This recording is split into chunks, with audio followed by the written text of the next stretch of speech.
Now, if you saw Karel Pogačar at the recent Tour of Flanders or Mathieu van der Poel in Milan-San Remo, then you'll have seen some great video footage getting closer than ever to the action. Yeah, but they weren't taken from the ordinary motorbikes. They were taken by drones. Drones are by no means a new invention though. In fact, they've been about for years. Dave's been crashing them for years. Yeah, but what if you wanted to film your own rides with a drone? Now, we've got one of the latest and greatest cameras. It claims to be one of the best. The Hover Air X1 ProMax. Let's go check it out. So, what exactly does this claim to do? Can it actually live up to those expectations? And should you buy one? Very good question. And why are we so excited about this new bit of tech? Well, you're watching road.cc and we're going to find out. Okay, so this isn't the first X1 drone. There was a Hover Air X1 that came out a couple of years back. Now you can buy them for about 250 quid. Shot in 2.7K. Was very similar to this, had a slightly different gimbal, wasn't quite as good. Now we've got this new one, the X1 Pro, which comes in two versions, the Pro and the Pro Max. This is the top dollar Pro Max, shoots in 8K, up to 30 frames per second. It will shoot over any terrain. You can go over snow, over water. But the most important thing about these is that they are autonomous. It has a range of different settings and you can set it to do different stuff. You don't need a controller. You just tell it to go and it will go and do a shot for you. Yeah, so that's the key distinction. You can film yourself. You don't need someone sat in a bush. Yeah, so for instance, that intro, we just had it on dolly track. It was going away in front of us and we were talking to it. How does it follow you? How does it know you're you? And what about if you're in a group? Okay, does well, it follow the wrong person? It's visual recognition. So it's looking for me and then it will follow me as long as I'm in frame. Obviously, you and me are wearing the same kit. We are. Excellent, lovely kit. You're a bit slimmer than me, but we look quite similar. So it's probably possible for us to trick it. What you find is, if you're riding around on your own or in a small group, it tends to be very good at keeping track of you in the frame. And actually, that's probably the use case that you're going to use most. Yeah. You'll stick it behind you and it will follow you down Cheddar Gorge, for example. Nice. But it's also got a bunch of other modes. So you can do a bird's eye view where it will spin up into the air, take a shot above, which is really nice. You can go out of the frame and then sort of ride through it. It's a nice shot. It's also got an orbit mode where it'll orbit all the way around you, so you get a lovely, great big panorama. Something like Mont Ventoux. Mont Ventoux would be nice for that, wouldn't it? Yeah, absolutely. It's got a zoom out mode where it'll go away from you. Again, you get a nice big shot of where you are, come back in again, and you get a video of both, which is nice. Well, I hope that this is the end of mammal selfies on Strava.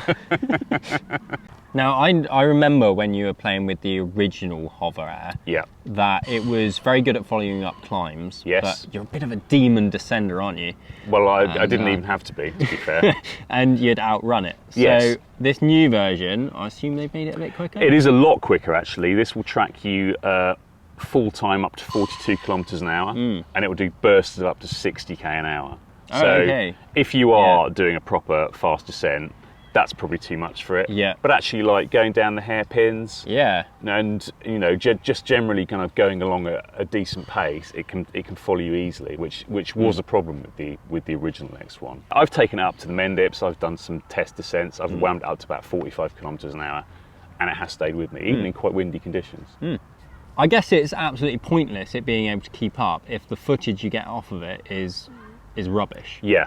What's the footage like? Always the case with action cameras. That's the first question, isn't it? What's the footage like? And the footage off this is really good. The camera's got a high bit rate up to 150 megabits per second, which is as good as most of the top end action cameras. It will shoot in 8K, 30 frames per second. Yeah. I don't generally use the 8K footage because it's horrible to work with. Yeah. But actually the 4K footage that comes out of this camera is really good. It's got a 1/1.3 inch sensor, which is the same as the new Insta360 Ace Pro 2 and the Osmo Action 5. The footage is good, it's crisp, it's clear, it's well exposed. There was a bit of an issue at the start when stuff you shot in the woods would be a bit underexposed, it'd blow out a bit, but that seems to have been fixed with firmware. And generally, you can guarantee that you're going to get really good footage out of it. Next question, we're obviously on YouTube. Yes. Lots of lovely landscape shots, etc. What about if I'm Instagramming. If you're on the socials. I want to put up a reel or something. Yeah, so... How's it with portrait footage? Again, another new thing with this one over the original X1 is it will natively shoot in vertical video. And this one will shoot vertical video up to 4K. Okay, so it can fly quite fast.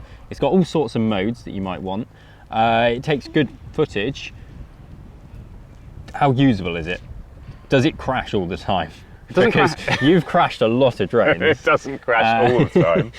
It crashes some of the time. Okay, you've crashed it some of the time. Yeah. Now, what I would say is that as a follow drone, it's hard to crash it.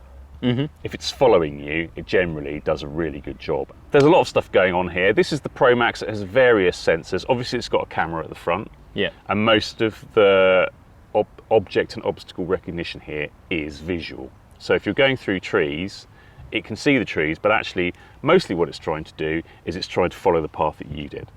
So it will look at the terrain, it will see where you're going, and it will try and replicate that. Yeah. And you can intentionally try and crash it. Yeah. And I've only managed to do it a couple of times in all the times I've been testing. It really does know where it's going. And we'll stick a bit of footage up now of where it was following me through some woods, and then the camera gimbal actually hit a branch that had stuck out, and it span it around, but it still managed to pick me up and follow me even after that had happened. It's really quite impressive. Other modes, less good overall. The dolly track, it works pretty well, but it's hard to keep the camera actually in front of you. It'll veer off to the side. Yeah, I'm not very good at reversing either, so. No. It does a side track mode as well, where it'll fly along by the side. Yeah. But again, it doesn't track very well. You can't really get it far enough away. And also, because there's no side sensors, it will just fly into stuff. Yeah, and I have done that on a couple of occasions. So how easy is it to actually use? Like, do you have to be a bit of a geek to use? No, you don't. I mean, I've got it on zoom out here. So basically, press the button.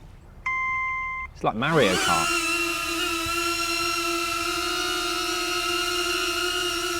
And that's it, basically. Oh yeah? Yeah, off it goes. It'll zoom out, and then it'll zoom back in again. I was going to ask, actually, when it's following you around or out in front of you, how do you get it back?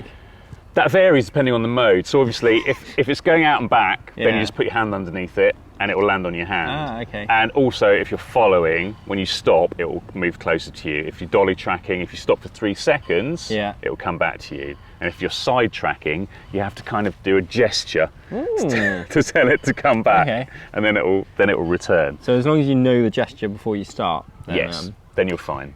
What we've got actually, well, we've got a lot of stuff, but one of the things we've got is the bike kit. So this is the bike, the specific cycling kit, which is £1,029 with this camera. That's a lot of money.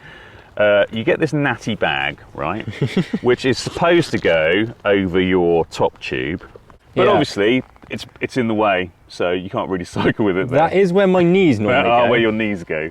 Anyway, you get a bunch of extra stuff. You get a charger, you get an extra battery. Cool. That's cool. You get... How long does the battery last? Battery lasts for about a quarter of an hour. So you really do need two if you're doing like a day's riding. Yeah. You also get this little stand that goes on your handlebars. It's funky. And this is for the beacon. Tell me about a beacon. I will. The beacon. Oh, and more bags. Oh, more bags, mate. I've got all kinds of stuff. The beacon is this little fella here. Oh, hello. So what it is it has a little LCD screen on. Yeah. You can use it to cycle through the modes. You can also use it to manually control the drone.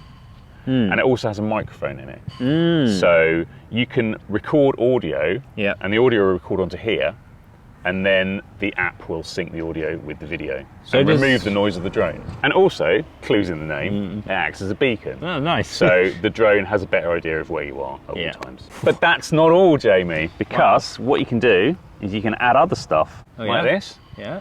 And that turns this into a manual controller, so you can move it around, and also if you wave it around, it moves the drone like that. But even that's not all, because look, you can have another one like this. It's like a transformer. It's like a transformer, and then it turns into a proper manual control. A little screen in the middle, little Game Boy, joysticks either side, and you can use it for proper manual control of the drone. So this is a big difference to the original X1, which was really only for use in the different modes. You could manually control it, but really it didn't work very well. Now the range isn't as good as a regular drone. You know, something like a DJI drone, you might have a range of like 5 kilometers on one of those. This really, it says it's limited to 1 kilometer. Yeah. In my experience, it's more like 500 meters. I mean, it's so you only can giddy, do like a isn't it? nice big long shot. Yeah. But you can't go miles out over the sea or anything. I think that's probably more than enough. Like, Absolutely. If you're 3K away, you're not going to be able to see you anyway. You're going to be a speck. So. And if you don't want to take all of that around, you can actually manually control the drone just from your phone. So in the app, there's a little thing with 2 little joystick handles, and you can spin it around. Does the app work well? The app works pretty well, actually. It's not perfect. Pairing this controller with the drone sometimes takes a while. It's not like with your earbuds where you just turn them on and they're done. It does take a bit of a faff to get it connected sometimes, but it does eventually work. Right, well, I've got 2 questions for you. Right. Actually, no, make that 3. Can I have one? No. Number 2, what are you going to score this out of 10?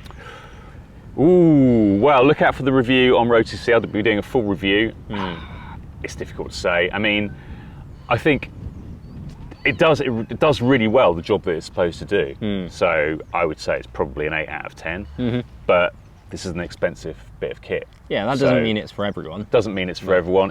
If you think that this is going to add something to your riding or the stuff that you do, you know, the videography that you do, then I can certainly recommend it. And I would caveat that with if you're riding on your own, because actually if you're riding with another person and you can get them to hold a selfie stick above you, you can get a pretty good drone shot like that. And you know, I've done that a lot.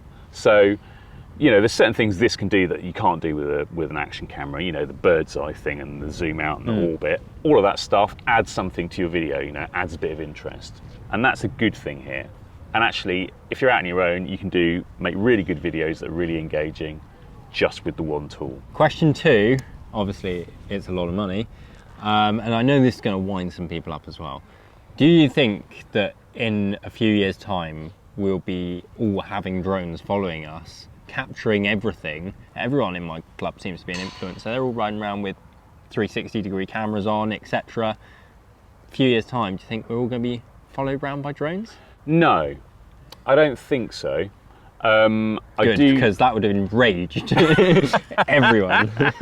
I don't think it's really viable. For instance, I took this skiing because skiing's a specific thing that they say that you can do this with, and I found it really difficult to get this out in that environment. You can't take it out on a crowded piste. It would be ridiculous. It would crash into somebody and then you'd lose it because you'd be 200 metres down the slope. You'd have to walk up in your boots and retrieve it. And then somebody else would have skied over it. You'd also look like a right knob. Like, no one wants to get crashed into by a drone. It was good for the orbit shots on the nice peaks when we were at the top of the big lifts. It was great for that. We did a few bits of zooming out, and I took it out once on a basically deserted piste and tried to follow just to see if it would work.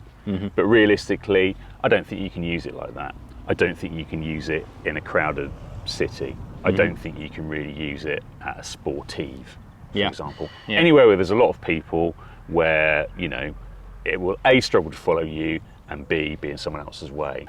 I like it. I don't think I'd buy this one.